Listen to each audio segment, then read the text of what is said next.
So, I don't know. Sa mga nakapanood, baka naalala nyo itong area na to. Parang maputik pa to dati. So ngayon, sementado na siya. That's a good thing. Ah, hindi. Meron pa rin part na off-road pa din. Pero, compared dati, nag-improve na to. Ayan, dito yan. We're going in! Ito na, dito pa lang sa labas. Kita mo na agad yung mga, parang malaki nga yung area na construct pa nila. Dito pa lang sa labas, kita nyo na may mga pillars na agad. So open up my heart, you and me, it's gonna be a good one. Can we not pretend just love? So, marami pa rin pala na under construction.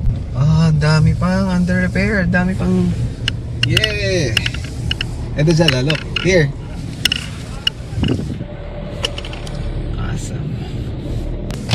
Wow. Saan parking kuya? Parking A po tayo. Yatis po kayo ng gwardiya. Okay, thank you. Nasa Rome tayo. Para tayong nasa Rome.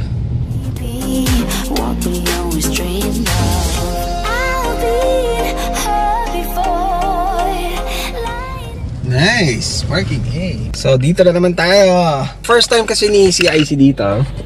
Kaya excited kami pareho. Ito si kuya. Naalala nyo ba to? There.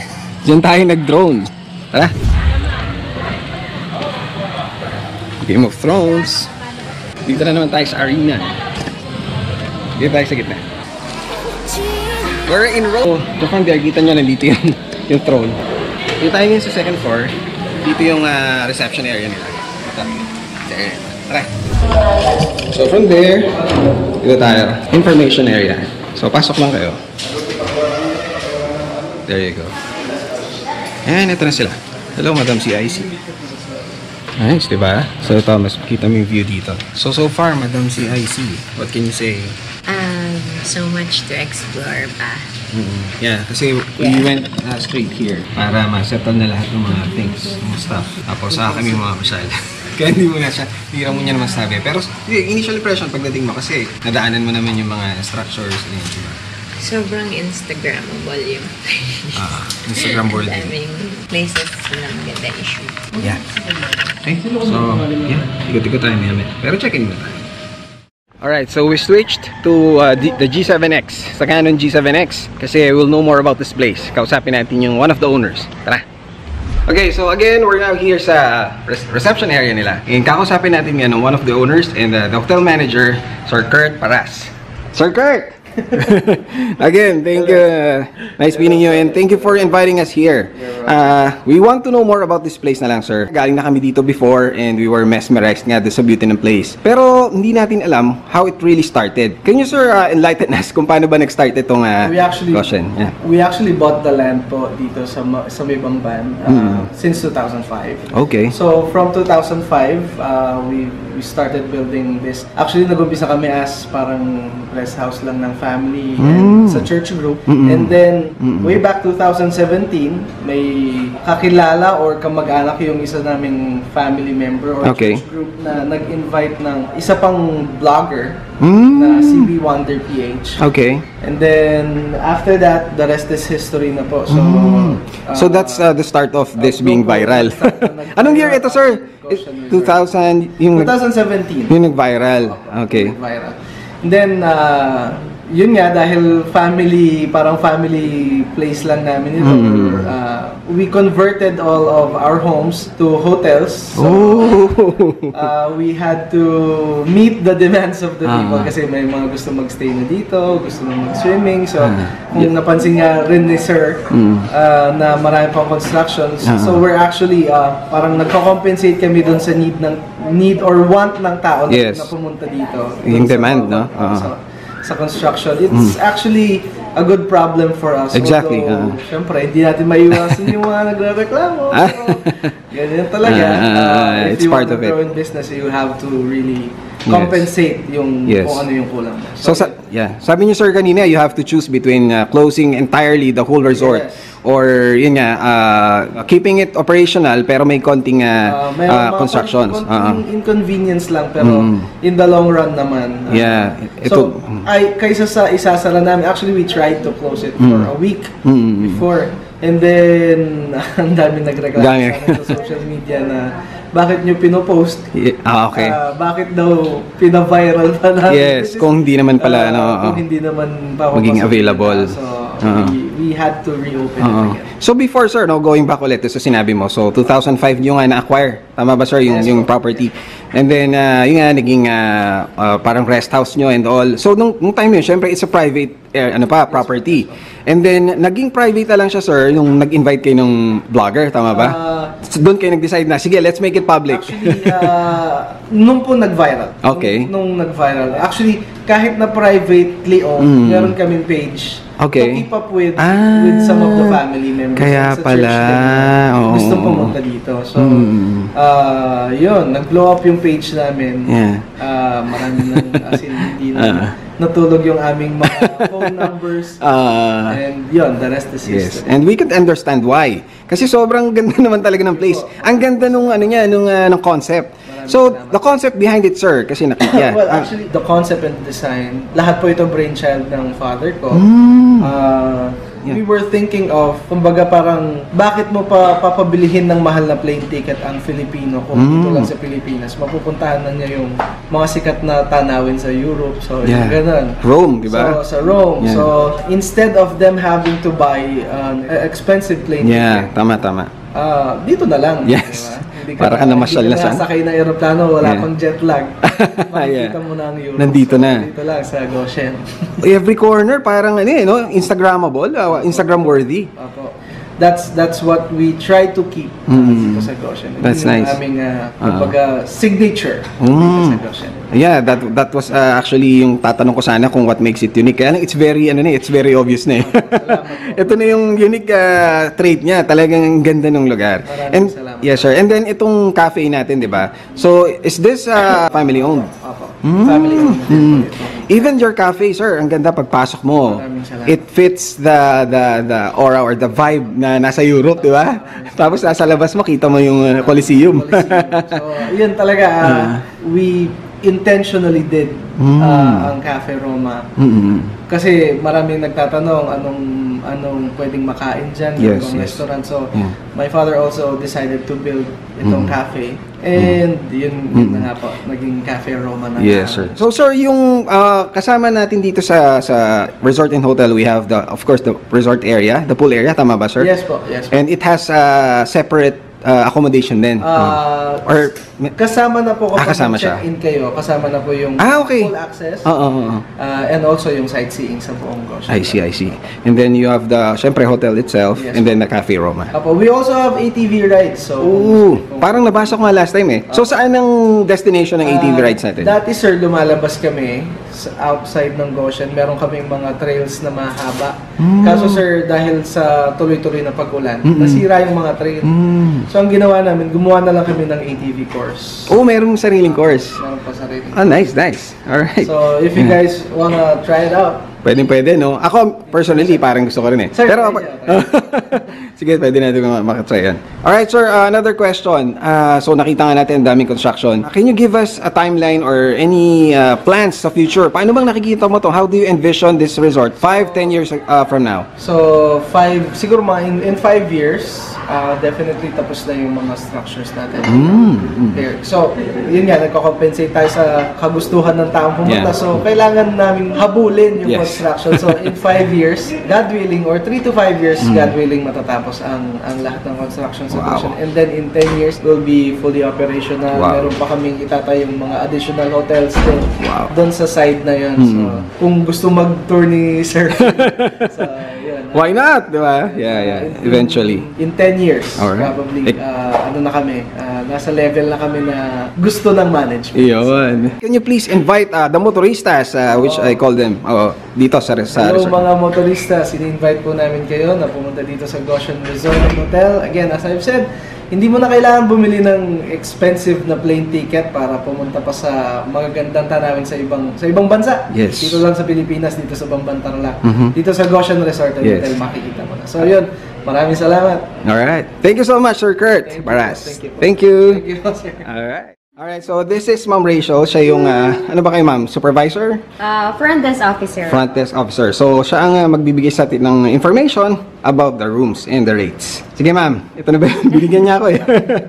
Sige ma'am, so ano pong mga available rooms natin? Actually, we have hotel rooms, Okay. hotel standard, Okay. the deluxe family room, presidential, blue house, penthouse, Dami pala. family suite, standard suite, the resort family room, resort suite, and the resort standard room. Ang dami palang options. Yes, sir. Sige, Meron guys. tayong mga rooms na dito lang sa hotel po. Sa building na to, meron naman in case may mga guests po tayo na gusto nating mas malapit sa pool area, meron po tayong mga resort rooms po. Resort rooms naman, yun nga, kung gusto mo talagang sulitin yung resort mo. Paglabas mo, pool na agad, no? Yes po. Premium suites. Ayan guys. So, para alam nyo na agad kung magbubukay dito, alam nyo na kung anong pipiliin yung klase. Alright. So, syempre, lahat po ng rooms dito, inclusive na po yung entrance, tama ba? Yes po. Entrance and swimming po, pati breakfast po, kung hotel rooms tayo, sir. Okay. Inclusive na siya. In case kasi, sir, may mga budget rooms tayo. Meron pa. For barkada po, we have the bunk houses po. 2 units po ang meron tayo neto. And the dorm type naman po na 3 unit ang meron tayo. Ang mga room rates po nito is, kung susumahin nyo po, is tag 500 per head lang Wow, po nice. tayo. Pero ang inclusive lang po niyan is ang entrance and swimming Entrance. po. Oh, okay na yun. Bili ka na lang ng breakfast siguro. In case naman po, meron naman po tayong Cafe Roma. We have the Food Express din po kung gusto nyo matry yung ibang food natin. Meron din po tayong milk tea, our very own po. And then sa may resort naman, meron tayong mga snacks po. And in case naman po na gusto nyo magdala ng sariling food, as of now po kasi dahil konti pala ang mga restaurant po sa Goshen, pwede po kayong magdala ng sariling food. Wala po tayong car cage po. Wow! Okay, basta yun lang, bawal lang doon sa mga pool area, yung mga sinabi kanina Yun lang po. na hindi allowed yung food. Pero eventually siguro, pag available na yung natin, pag marami na tayong mga foods na nakikater, di ba? Doon sa mga madami din guests natin, sigurado na yan. Para naman matry nyo rin yung mga food dito, hindi lang puro dala. Alright, so, yeah. Thank you, Ma'am Rachel, for the information and enjoy namin yung resort. Thank you po. Thank you. Thank you po. Alright. This is Ma'am Milka, one of the managers here. So, i-orient daw niya tayo about sa house rules. Yes, yun po. Basic lang naman po. Like other hotels, 2 p.m. yung check-in, then 12 noon yung check-out. No smoking, of course, sa loob. May fine po kami pag nahuling Nag-smoke, nag-smoke po sa loob. Bringing hard liquor is not allowed. Okay. Up to 5% alcohol content lang yung pwede. Usually mga San Mig Light po yan. Mga light pwede yan, drinks. Pero above than 5%, ay hindi po allowed. Hindi allowed, Tapos okay. yung 5% below, meron tayong corkage po na 50 pesos per bottle. In-exchange po namin so that makontrol po namin yung intake ng alcohol. Oh, yeah. So, yun po. Thank you. Alright, thank you. Ito po yung key, sir. Hatid ko po kayo, sir. Ay, thank you. Alright. Ito ang husband ni Ma'am Milka naman. Alright. To Goshen Resort. And Thank you for having us. thank you po for being here and also enjoy your stay. Yeah, thank you. Thank you. Okay, so nice to have those information and yan, at least alam nyo na ang mga important details dito para kung paano magstay dito and the rates and all. Available rooms. Ang laki. Just a matter of 1 year and 1 year and 1 month yata. Ang laki na agad yung pinagbago niya. So, I'm guessing in 1 or 2 years time, mas madadagdagan to ng mas marami. Nakakatawa yung ganun, no? Parang you're excited to come back and visit the place. And then check mo once in a while kung ano nang mga nangyayari. Ay, kuha tayong gamit. And then pasyal pa ulit tayo. Okay, so we're going to our room na. Anong room natin? Room LA5. Dito ang parking eh. So dito yung ibang rooms. They have hotel rooms and resort room. Tayo sa taas? Oh, nice! Ganda ng pwesto natin. Kitang-kita natin. Ay, ito pala. So, they have parang terrace dito. Pwede kang tumambay. Ito na agad yung view nyo. And here's the room. Ooh, meron pa sofa. Amazing! Nice. Thank you, Ma'am Milka. Thank you. I love it. So guys, this is the room. I love it. The couch. So, queen-sized bed, table, very spacious oh. Akala ko wall to. Diretso, butas pala siya. Isang malaking room. Tapos merong pillar lang dito. Tapos, tingnan natin yung view. Oh, ito na agad. Andun yung parking lang, malapit lang. So, kunin nyo to guys, LA5. So try to book this na lang. Okay, ayun pala yung light. So again, queen-sized bed. We have the table. Meron tayong sofa. Another table. And then dresser. And meron pa dito. Set. Whew! May ano pa? Ay sink. Tingnan natin yung CR. Here's the CR. The restroom. There you go. And itong shower area. Na sliding. Yep. There. Rain shower, heater, syempre. And yours truly. Alright. Ngayon makita natin yung room. Ang laki pala ng room na to. Ayan, so meron tayong personal ref. There you go. And drawers. Nice? Yes. Alright, so yeah, I'm not really sure pero parang this is the standard suite. This is 4,000 pesos. Wow, really? Yes. So pwedeng isa pa dito, di ba? So hanggang 3 siguro kaya. Kaya kayo anak, dyan patulog isa ka. Pero agad na siya, oh. Saka hindi lang siya yung basta table lang, basta bed lang, di ba? Very spacious. Ito, oh. So, coffee kayo dito or snack, merienda, and then tambay ito dito yung iba. Storage for food. Sobrang And dami. then yung bed. Storage for food. Super dami. May laman na bang food? Yes! Enjoy natin ito!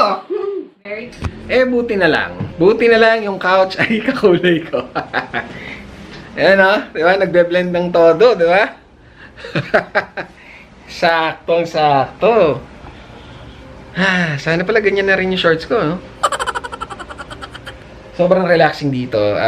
Supposedly, mag-tutor na kami ni CIC sa labas. Kaya lang, inabot na naman tayo ng ulan. Parang sa akin na talaga yung sumpa, eh. Imagine mo, hanggang dito, hinahabol kami ng ulan. Anyway, maya-maya, I'll show you guys ulit yung paligid nito kasi talagang napakaganda and very Instagrammable. Then, magpapakasawa din kami sa take ng photos. Alam mo na, Instagram hobby ulit tayo ngayon. Post na naman si CIC. Tagakuha na naman tayo ng picture. Okay. Gusto ko lang kayong gitin. Gano'n kasarap mag-relax dito. Yan. Parang hindi tayo masyadong kitang-kita ang ating bunbunan.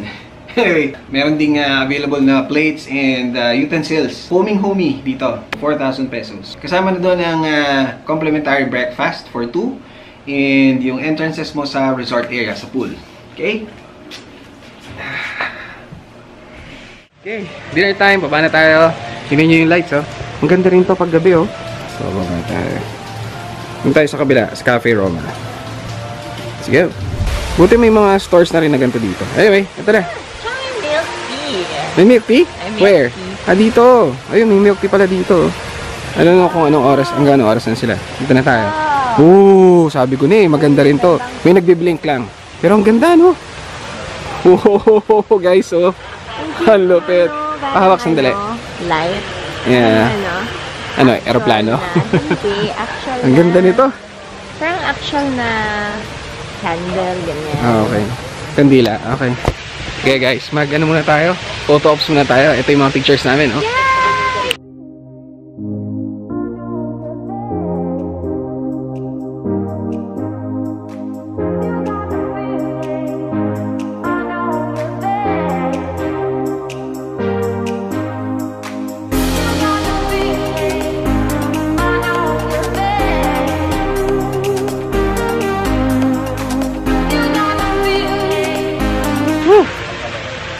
Look at the Coliseum.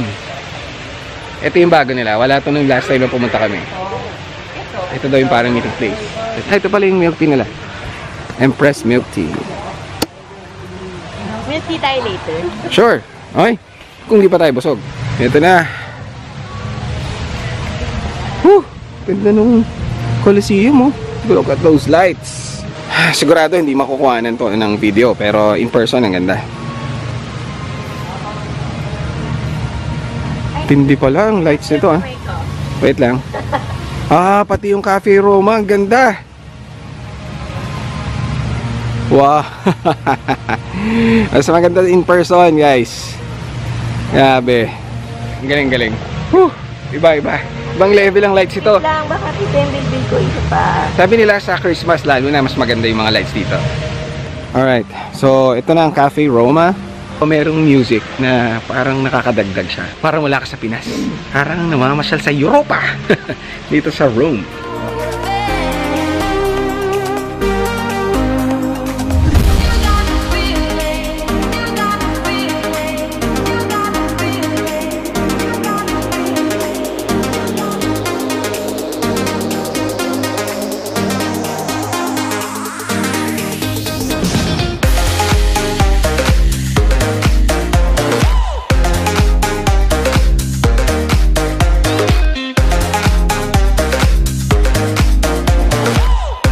Parang na-highlight yung ganda ng place nung gabi. Kasi may mga lights. Parang mas maganda yung vibe pag gabi dito. Ito yung food nila, oh.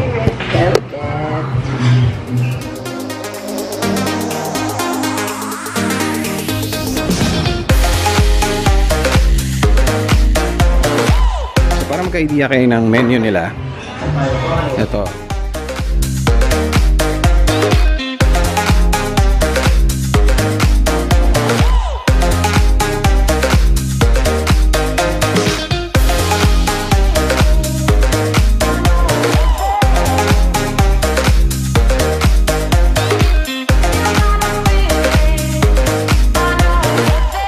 Nakakalam, it's my birth month. So we're here to also celebrate my birthday. Hindi ko na sabihin kung kailan mismo at hindi ko sasabihin kung anong year.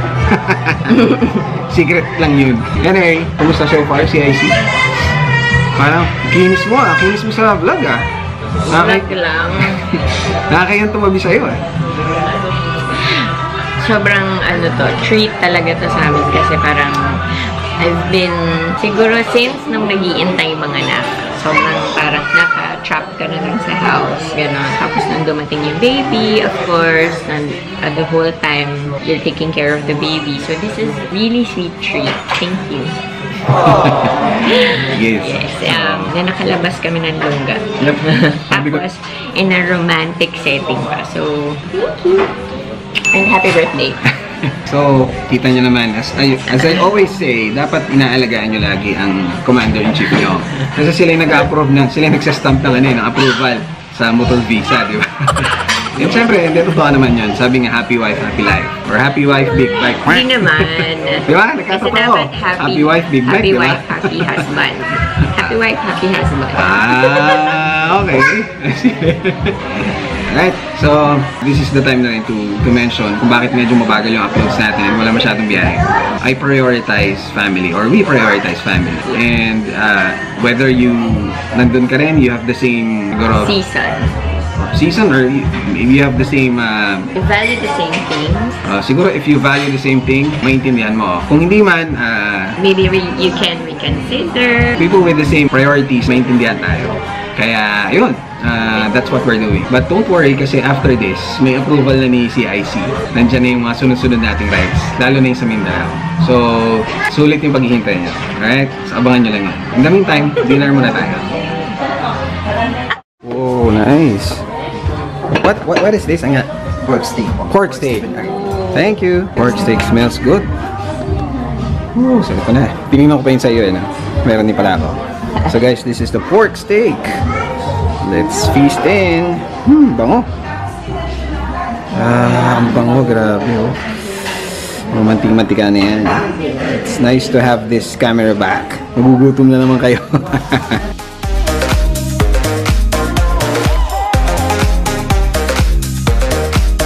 Alright. Let's feast in.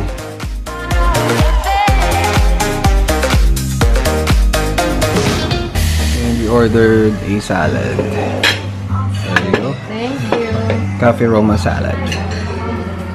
Looks yummy.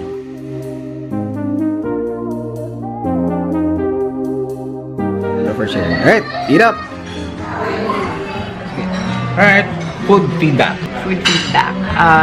Very refreshing yung dressing ng salad. Tapos it goes perfectly well dun sa pork steak.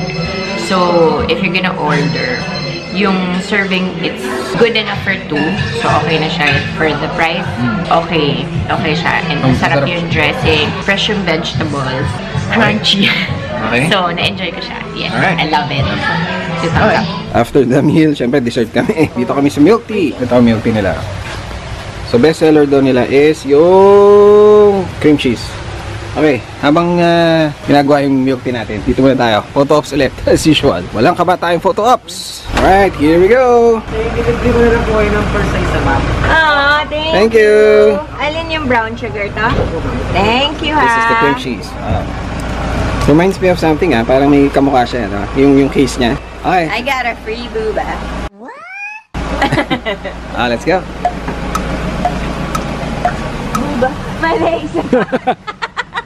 Okay na, diretso mo na. Correct mo na, buba. si Ethel Buba. I got a free boba. Ayoko. Okay yun. Alright, so papunta na ulit tayo doon sa room. Okay, ito yung ano namin. Boba. Dessert and paano ba? Cheat day. Cheat day. Ang finishing touch ng ano namin, ng food trip namin. Yeah, ang ganda dito parang kasi nga malaki yung place. So pagkatapos mong sumibog or mamasyal, lakad-lakad ka lang. And syempre, well lit yung area and very safe. Sarap, pasyal-pasyal ka lang. Yeah? Yes. Okay. Good night. Oh, by the way, sa baba mismo nung tinutuloyan namin na room, merong convenience store. Goshen Convenience Store. So at least meron hanggang 10 PM. May mga kailangan kayo, bili lang kayo dito. Syempre iba lang yung pricing nila kasi convenience store to. Yeah. So we have clothes. May pizza din, may food din doon. And then ito. Meron chips. Lahat. Lahat ng mga bisyo. Yan. Meron din syempre mga drinks. Tsaka mga alcoholic beverages. Alright. Alright, let's go.